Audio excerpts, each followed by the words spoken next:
बिस्मिल्लाहिर्रहमानिर्रहीम अस्सलामु अलैकुम रहमतुल्लाहि व बरकातुहू। सवाल भेजा है कि मेरा सवाल ये है कि क्या ज़मीन ठेके पर दी जा सकती है।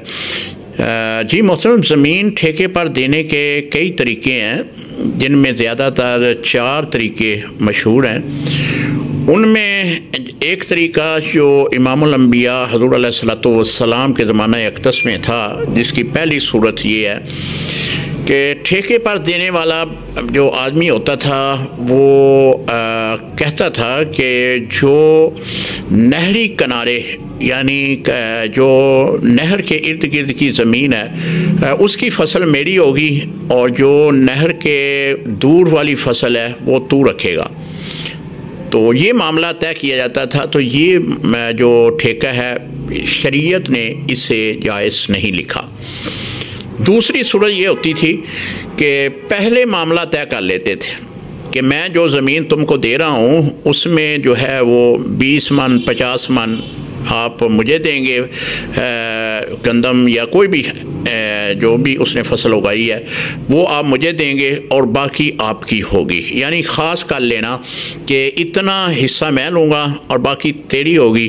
तो ये भी हराम है, इसकी भी शरीयत ने इजाज़त नहीं दी, बल्कि हुज़ूर अलैहिस्सलाम ने इसको मना लिखा है। तीसरी सूरत बनती थी कि ज़मीन का जो मालिक था वो मज़ारे को ये कहता था कि तुम ज़मीन को काश्त करो, जो पैदावार आएगी उसका कुछ हिस्सा मैं रखूँगा और बाकी कुछ जो है वो तुमको दूँगा।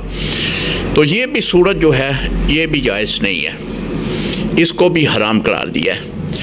एक चौथी सूरत है, वो सूरत ये है कि ज़मीन देने वाला ज़मीन देता है, मिसाल के तौर पे 1 किला ज़मीन का ठेके पे दे रहा है, वो कह रहा है कि मैं 1 लाख रुपया आपसे लूँगा।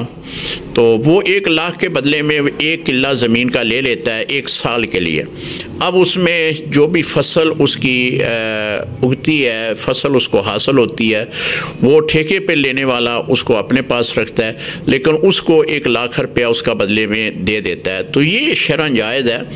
हमारे यहाँ एक क्लिप जो है वो बड़ा चल रहा है, वीडियो क्लिप है।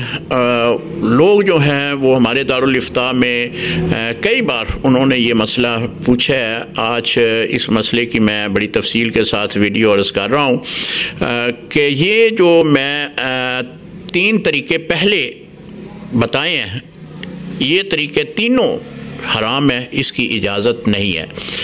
एक तरीका जो आखिर में मैंने बताया है वो बिल्कुल शरअन जायज़ है। तो इस तरीके से ज़मीन ठेके पर आप दे सकते हैं। वल्लाहु आलम बिस्सवाब। अस्सलामु अलैकुम रहमतुल्लाहि व बरकातुहू।